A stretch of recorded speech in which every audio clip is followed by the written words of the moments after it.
Hi எல்லாருக்கும் வணக்கம். அன்னைக்கு வைகாசி விசாகன்றதுனால பூவெல்லாம் பறிச்சுட்டு முருகருக்கு நல்லா கட்டி போட்டு சாமி கும்பிட்டாச்சு.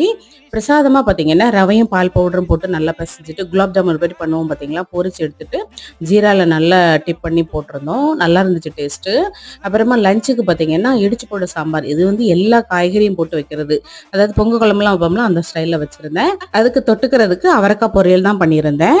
காலையில் வந்து தோசைக்கு இதே சாம்பார் வச்சே அட்ஜஸ்ட் பண்ணியாச்சு. ஈவினிங் போல் ஆர்த்தி அப்பாவும் நவீனும் வந்து கழுகுமலை கோவில் முருகனுக்கு போய் சாமி கும்பிட்டுட்டு வந்தாங்க. வந்ததுக்கு அப்புறமா பார்த்தீங்கன்னா வீட்டில் வந்து அபர்ண மாமி கொடுத்த மாம்பழம் இருந்துச்சுன்றதுனால மாங்காவும் மாம்பழமும் சேர்த்து மாசா வந்து வீட்லேயே மாசா பண்ணி கொடுத்தாச்சு பிள்ளைங்களுக்கு. அதை வந்து அதில் மீதியான ஜூஸை வந்து குல்ஃபி மோட்ல போட்டு வச்சிருக்கேன். அது நாளைக்கு பார்க்கலாம் என்ன இருக்கு அப்படின்னு. முதல் நாளுக்குள்ள சப்பாத்தி மாவு மீதம் இருந்துச்சுன்றதுனால அதை போலி மாதிரி கன்வெர்ட் பண்ணிட்டேன். அதாவது தேங்காய் பூ, ஜீனி, ஏலக்காய் தூள் எல்லாம் சேர்த்துட்டு அதை வந்து ஸ்டஃப் பண்ணி வச்சு சப்பாத்தி மாதிரி தேய்ச்சிட்டு நெய் விட்டு சுட்டெடுத்தோம் அப்படின்னா சூப்பரா இருக்கும். ட்ரை பண்ணி பாருங்க.